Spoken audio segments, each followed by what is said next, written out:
Israel's Defense Minister Israel Katz and IDF Chief of Staff Eyal Zamir are now locked in a bitter tug-of-war, with their disagreements spilling into public view and shaking Israel's defense establishment. Israel's top general has effectively accused Katz of political interference in the military, warning that the minister's actions are crossing lines that should separate politics from professional army decision-making. This fresh charge comes after Katz ordered a new review of the IDF's external probe into the failures and lapses during the October 7 Hamas-led attack, reopening a process the army considered already examined. Katz instructed that there be a reinvestigation of the IDF's internal probe into those October 7 failures, signaling that he does not fully trust or accept the conclusions that were previously reached. Zamir, however, defended the October 7 report and insisted it was not prepared for political use, stressing that it was meant to improve the army's performance rather than serve any partisan agenda.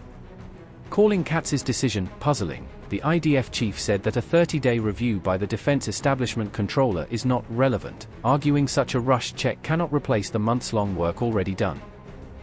In a veiled dig at Katz, Eyal Zamir further stated that it was the IDF alone that had thoroughly investigated its own failures, suggesting that the military has already taken responsibility without outside pressure.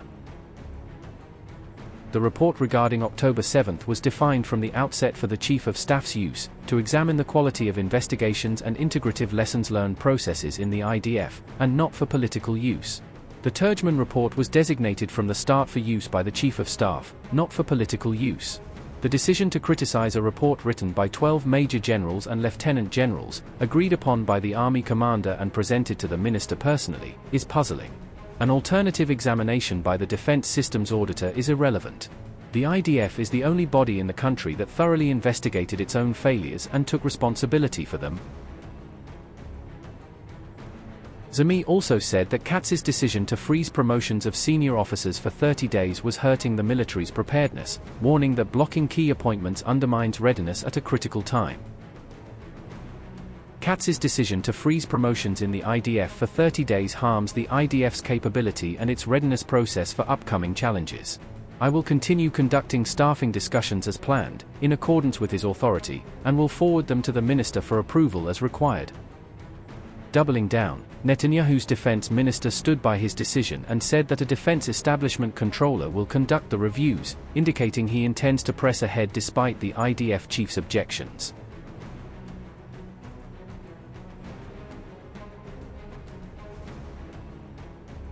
The spat between Katz and Zamir intensified after the IDF chief sacked several senior officers, a move that directly flowed from the army's investigation into the pre- and mid-October 7 lapses. Zamir's decision to remove these commanders was reportedly driven by the IDF report into failures before and during the October 7 attack, which assigned responsibility to specific individuals. Eyal Zamir dismissed officials who were found responsible for what happened on October 7, signaling a determination to enforce accountability at the highest levels of command. On November 24, 3 generals who were no longer on active duty were also removed from their remaining posts, showing that even retired senior figures were not shielded from consequences. Several other officers were terminated from regular or reserve service due to their roles on October 7, widening the circle of those facing professional punishment over the debacle. According to one report, Eyal Zamir did not inform or update Israel Katz in advance about these sweeping actions, a move that reportedly infuriated the minister and deepened the rift between them. If any further review is required to complete the picture, it must take the form of an external, objective, and independent committee that will look into topics including the interface between the military and political echelons. These are internal command measures within the IDF that do not require approval. Amid this very public clash, Prime Minister Benjamin Netanyahu is reportedly preparing to summon Katz and Zamir, aiming to bring both men together to calm tempers and restore some order. Israeli Prime Minister Benjamin Netanyahu is expected to hold a private meeting to resolve the now public dispute. And separate sessions may be convened among defense ministry and security officials for a broader, situational assessment. Katz and Zamir have also reportedly been locked in a long-running battle over the appointments of senior IDF officers, with disagreements over who should fill some of the army's most sensitive posts. Katz has allegedly blocked the appointments of officers with whom he did not see eye to eye, fueling accusations that personal and political considerations were dictating crucial staffing decisions. Anonymous senior IDF officials have blasted Katz for interfering with the military, warning in background briefings that politicizing promotions and probes risks damaging Israel's overall defense capability.